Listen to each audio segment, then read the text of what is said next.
Welcome, everyone, to this briefing brought to you by the Israel Defense and Security Forum, IDSF. It is a true honor today to be sitting with a tremendous friend of Israel and a fighter for all of the great values of the West, Colonel Richard Kemp. Colonel, thank you so much for joining today. It's my pleasure, Moshe, and it's an honor to be with you and also with the IDSF viewers.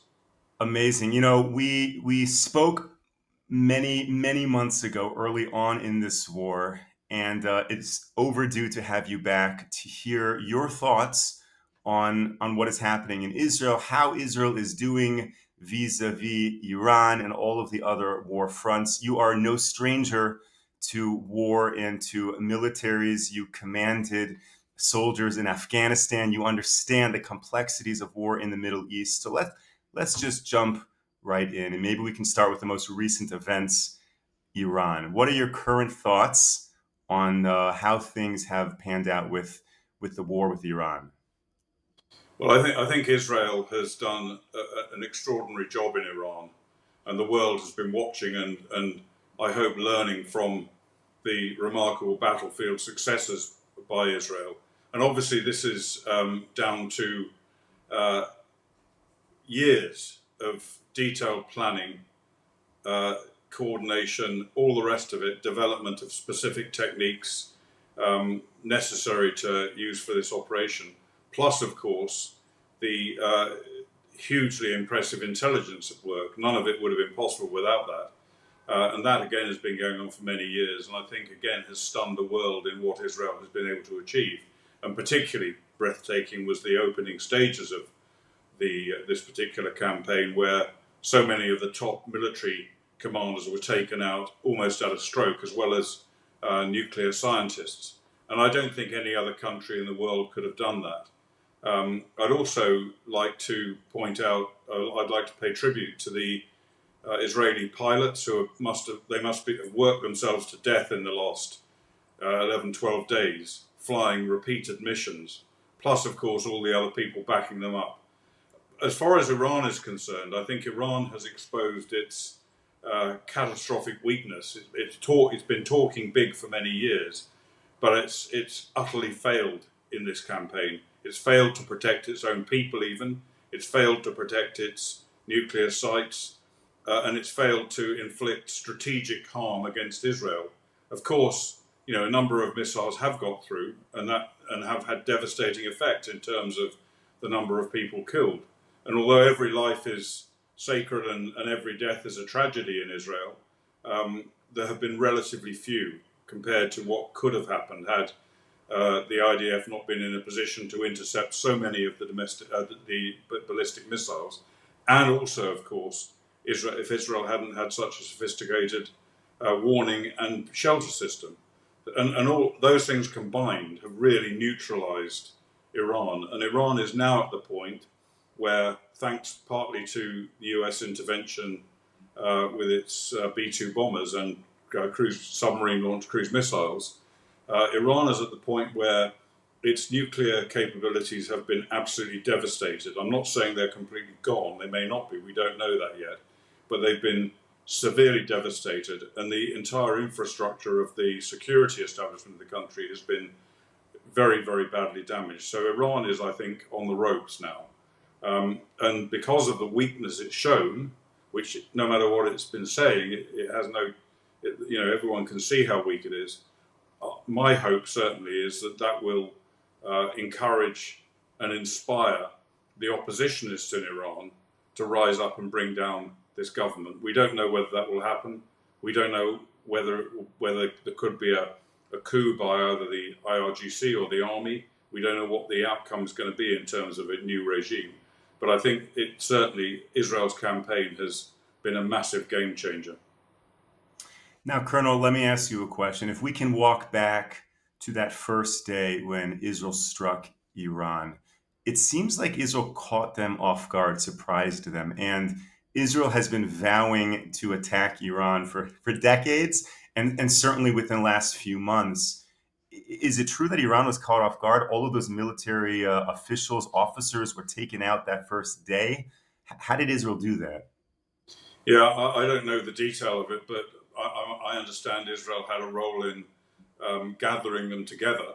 I don't know for sure, but that's certainly something I've seen. Um, and I think the reality is that Iran was taken off guard. Iran has lived in a situation of, to a degree, complacency for a while because they've been able to string the West along for such a long time. They've dragged the Americans through, or the Americans in some cases have dragged them through years and years of negotiations, threats, but no action. And I think they felt that that President Trump wanted negotiation. He didn't want to be seen as a warmonger. He wanted to be seen as a peacemaker. He wanted to spin out the negotiation, and that would restrain Israel. Little did they know, of course, that both Prime Minister Netanyahu and President Trump have clearly been walking in lockstep on this issue for a long time. And I think that that's borne out to some extent, at least, by the effectiveness of the US strikes against Iran. These strikes, this level of strike by submarine-launched cruise missiles and B-2 bombers, could not have been planned overnight. It had to have been planned months ahead. Probably, I'm sure it was planned well before Israel began its operations against Iran. And that's only going to be possible by very close coordination and a close relationship between the Prime Minister and the President and their staffs. So let me ask you, right now we are in this ceasefire, and even after this supposed ceasefire was declared here in Israel, we had missiles coming in from Iran. What are your thoughts on the ceasefire? Did the job get done, and that coordination between Israel and the US, it reached its final point, and therefore the next logical step was a ceasefire? Or potentially is that ceasefire premature because there are still military assets and threats within Iran that could have been also eliminated had this round continued for another few days or weeks? Well, I think Israel could have gone on pretty much indefinitely. Of course, it has been doing a lot of damage on the home front, not necessarily physical military damage, although there has been some. But of course, disrupting many of Israeli activities back at home can't just go on forever. But despite that, I think Israel could have continued to write down the Iranian capabilities for some time to come had it chosen to do so. The Prime Minister, I see, said that he has achieved all of the objectives he wanted to achieve and more, and now is the time to cease fire. So I think from the Israeli position, I don't think I think in a way it makes sense. From the Iranian perspective, I don't think they really had any choice other than to agree to a ceasefire. As I said, they are on the ropes. They could have continued to get hit by Israel and have even greater damage done to them. But obviously that's not in their interests. I think obviously there's skepticism, and I share it, about how long this ceasefire is going to last. And I understand that Israel has been striking back at Iran after its ceasefire violation early this morning, and may continue to do so. And of course, Israel has to retain the freedom and the option to return to the attack whenever it sees fit, if a threat a significant threat does emerge. So I don't know how stable the ceasefire is going to be. We'll just have to wait and see. I think from my perspective, we as I mentioned before, we don't really know how much damage has been done to Iran's nuclear capabilities. We don't know whether indeed some of the uranium, highly enriched uranium, was moved from Fordo, as has been suggested, to somewhere else, whether they still maintain it, whether there are other locations that are not known about, where there are centrifuges capable of enriching the uranium to the weapons grade. We don't know about that. But I think whatever the situation is, whatever capabilities the Iranians retain, surely they must reconsider their strategy now. They've seen that they can't just carry on doing this as they have for decades with impunity. And I think the worst case, or maybe the best case scenario, but a potential scenario is that the Iranians now will be taking, assuming this regime survives, they'll be taking stock of what's happened to them and what might happen to them again. The doors are now open to them, and perhaps try and maybe freeze their nuclear, if whatever nuclear development capability they now retain, freeze that and try and wind down the clock on President Trump's presence in the White House, and also Prime Minister Netanyahu's presence as the Prime Minister. Because of course, they might want to return. They probably do want to return to the nuclear program, but I think they might judge that they'd be at risk while those two men remain in power. And after that, who knows? We'd have to wait and see, and they'd have to wait and see and then make another calculation. That's assuming they survive. Now, when you look at the Iranian strategy, so to speak, it seems like there's two components to it. There's their attempts to build a nuclear program and their proxy warfare, the creation of Hezbollah and Hamas and all of these groups in Iraq and other places. Do you think potentially they will shift their strategy to more exclusively focus on these proxy groups? Because at the end of the day, the proxies did a lot more damage to Israel than their nuclear program. Right? Their nuclear program failed, whereas Hamas, Hezbollah have done tremendous damage over decades to Israel. So is there a concern that rather than gracefully exiting in the sunset, they'll double down and really build these proxy forces either exclusively surrounding Israel, broader in the Middle East, or throughout the world? Well, I think their proxies have proven to be an abject failure. Yes, that they have caused damage to Israel, particularly Hamas, of course. But Hamas is, I would certainly hope, is on the way to being taken out of the picture, and the situation changed completely in Gaza. I would hope that's the case. And therefore, they won't maybe have much to build on in relation to Gaza in the immediate future anyway.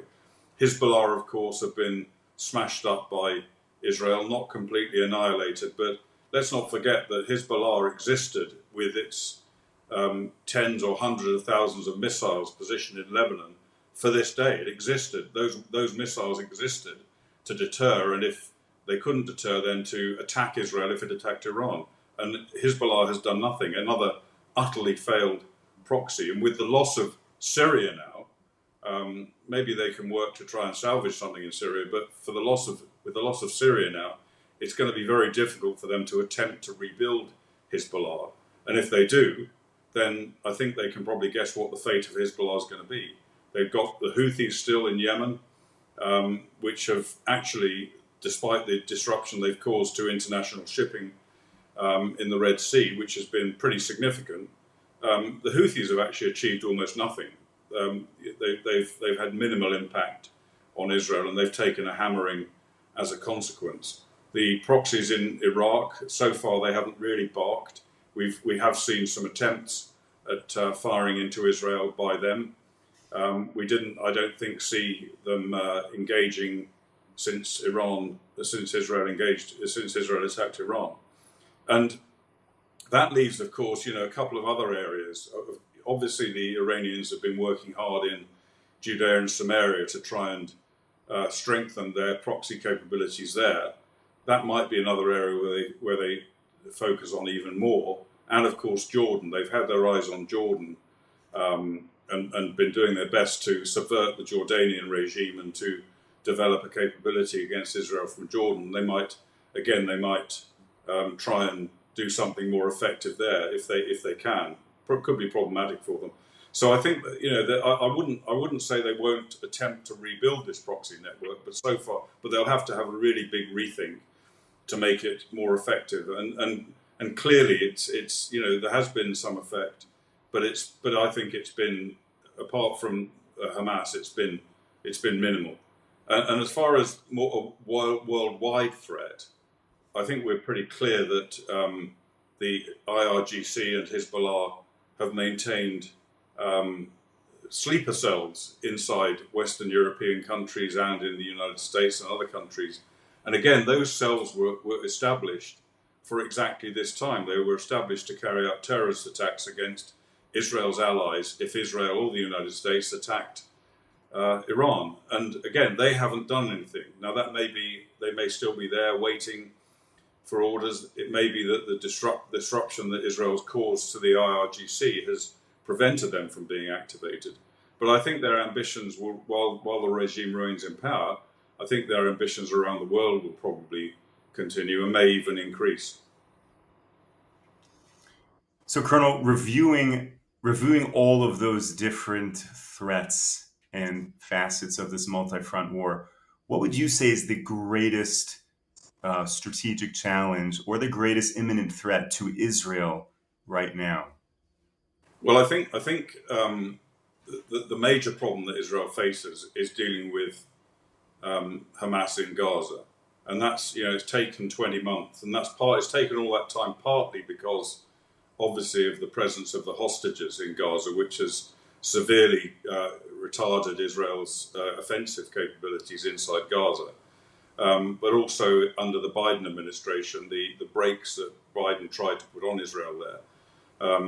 I think I would, from what I can understand, and I think Israel is about to make some pretty fast progress in Gaza.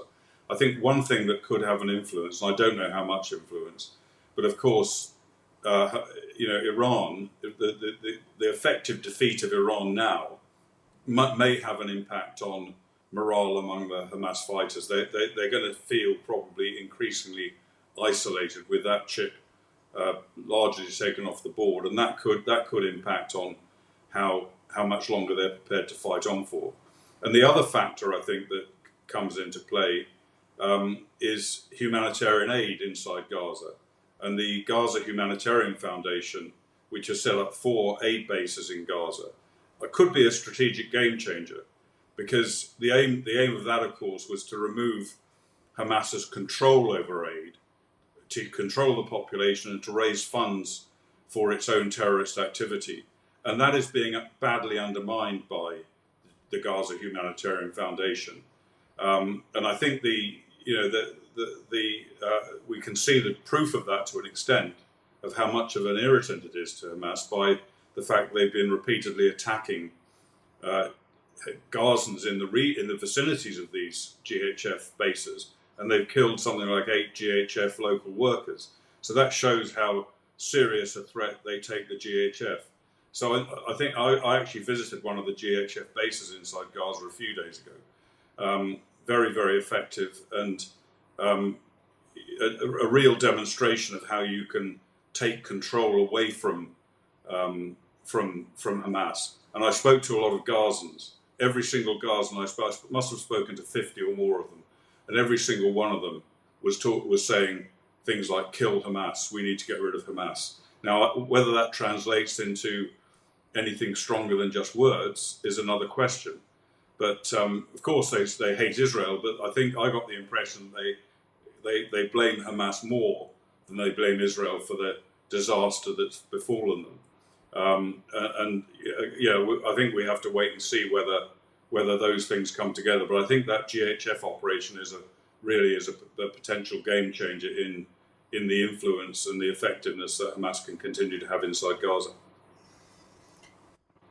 Now, you've been to Gaza. You've seen firsthand what is happening there. Many people look at Israel's swift successes with Hezbollah and even Iran, and then look at Gaza and don't understand, well, why is it 20 months in we're still fighting? So you've seen on the ground what's happening. You've analyzed the successes and the challenges of Gaza. How would you respond to that in terms of the length of time it's taking and the complexity of what's unfolding in Gaza?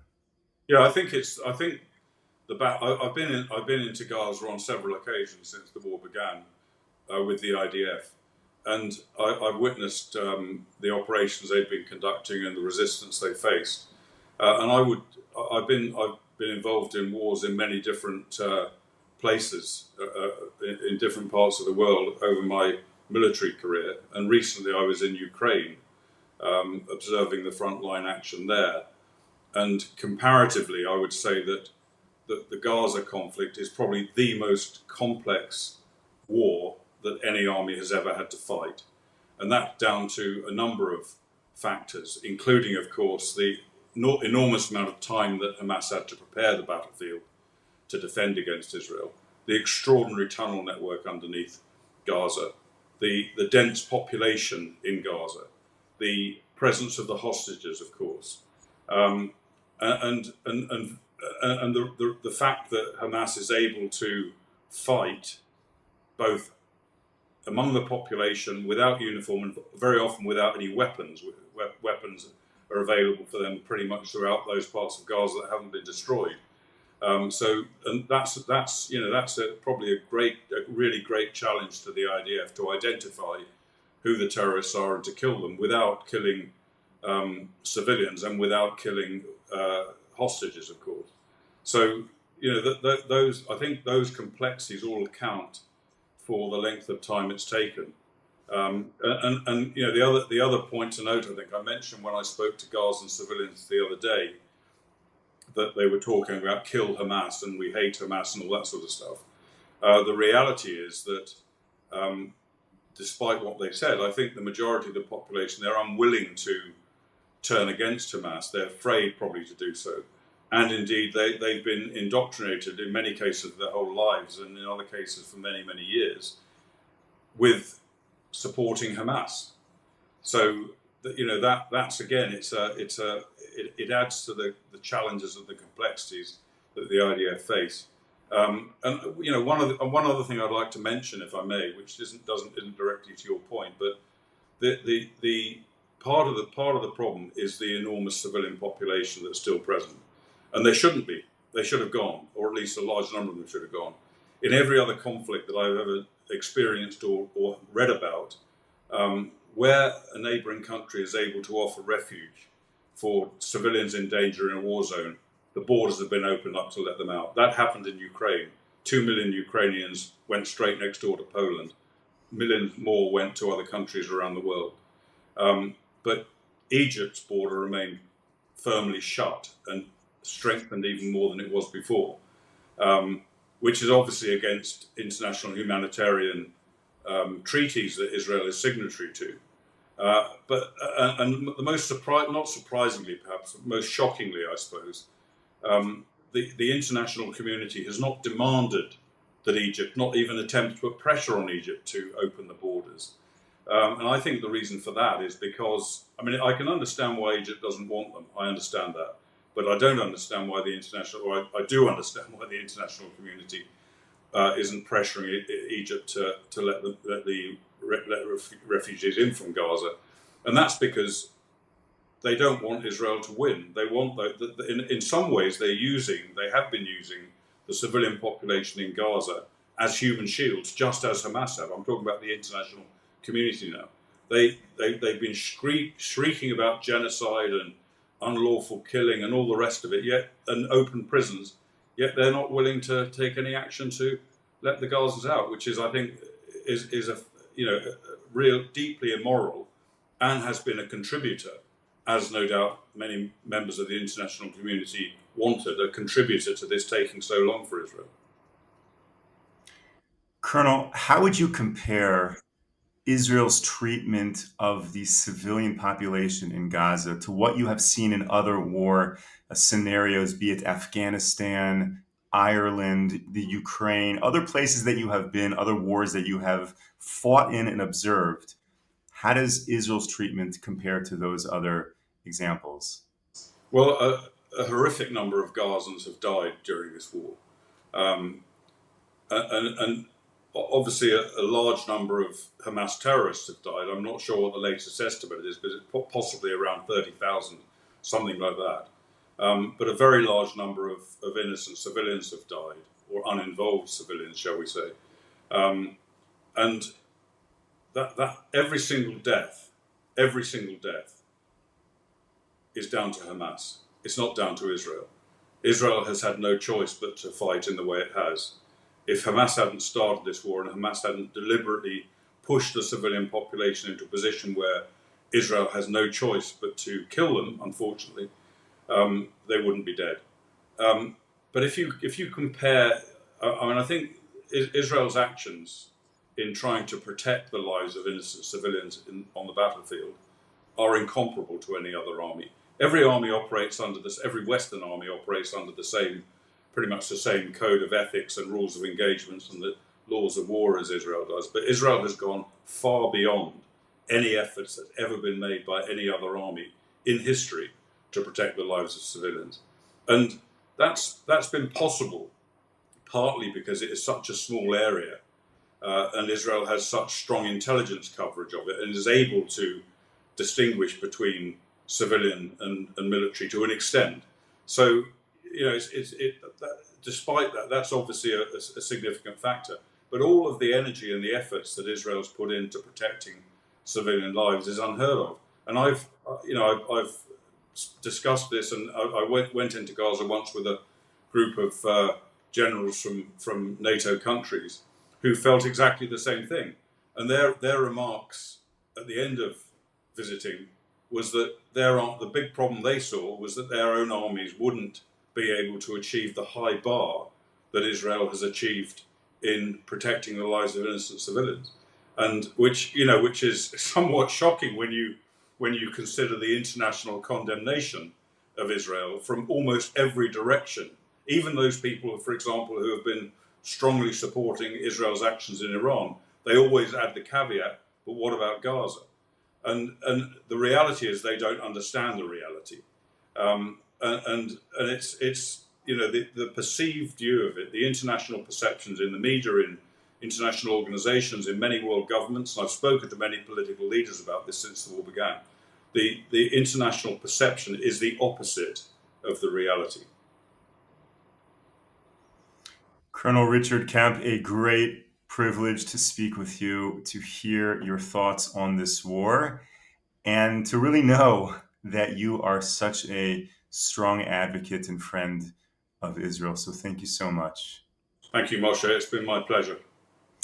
And thank you to all of our viewers and supporters for tuning into this briefing. We will be back with you tomorrow, 10 a.m. Eastern Time, 5 p.m. here in Israel. Until then, stay safe, stay strong. Take care, everyone.